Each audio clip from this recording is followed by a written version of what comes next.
Tell me a ghost story that sounds completely unbelievable but is entirely true. Hello. So I have three that I can remember off the top of my head, and I'll try to make it quick. So the first one, I was back in my hometown, about 14 or 15 years old, and that day my parents were sitting in the dining room table, and my sister was in the living room. I was in the restroom washing my hands, finishing up, and a little backstory, it had been my birthday, and my aunt and uncle had given me this little porcelain doll. Not really a doll, but more like a figurine. So I didn't know where to put it. I ended up putting it in the bathroom window above the sink. And yeah, as I'm walking away from the restroom and I'm heading towards the dining room table, I hear my name being called out from behind me, and it was a feminine voice. And I knew it was not my mom or my sister because they were directly in front of me. And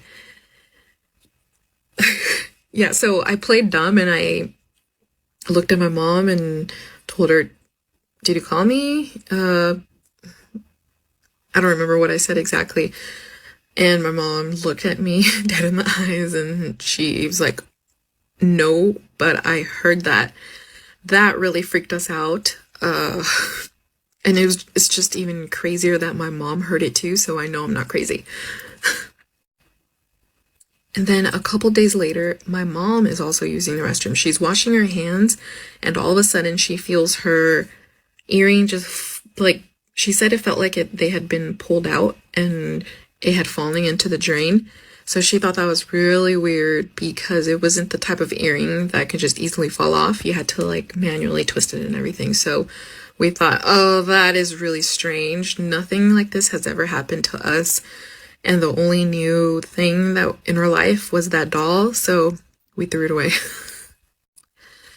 Yeah, then the second story, years later, we're in our second home, and it's the middle of the night, and I wake up and I can't move my body. Well, my legs are actually dangling off the bed, off the edge of the bed like this, and my arms are like right next to me. I can't move. And what really freaks me out is that obviously I can't speak, I can't move.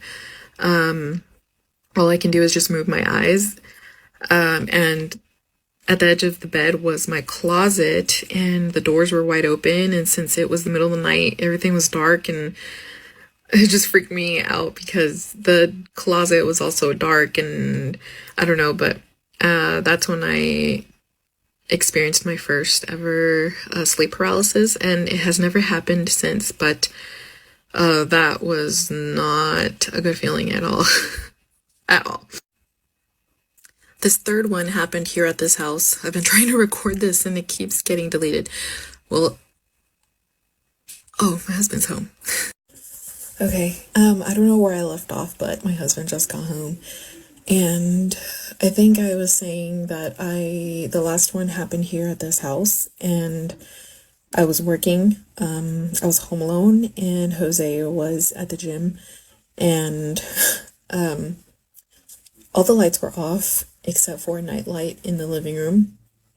And out of the corner of my eye, I can see that the living room is lit up, right? So from one second to the next, I see that light turn off. And what scared me the most was that my dogs went running to the living room and started barking at that wall where the little nightlight was hanging from.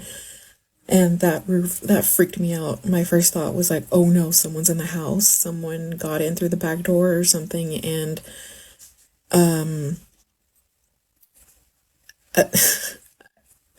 I don't know, that was scary.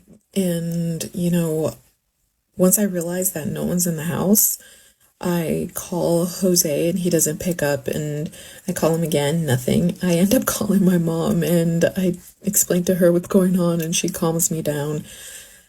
And yeah, but the light eventually turns back on, and I gathered the courage to walk out there, and nothing seems out of place or anything. And yeah, what really freaked me out was that the dogs seemed to have heard or seen something. I don't know.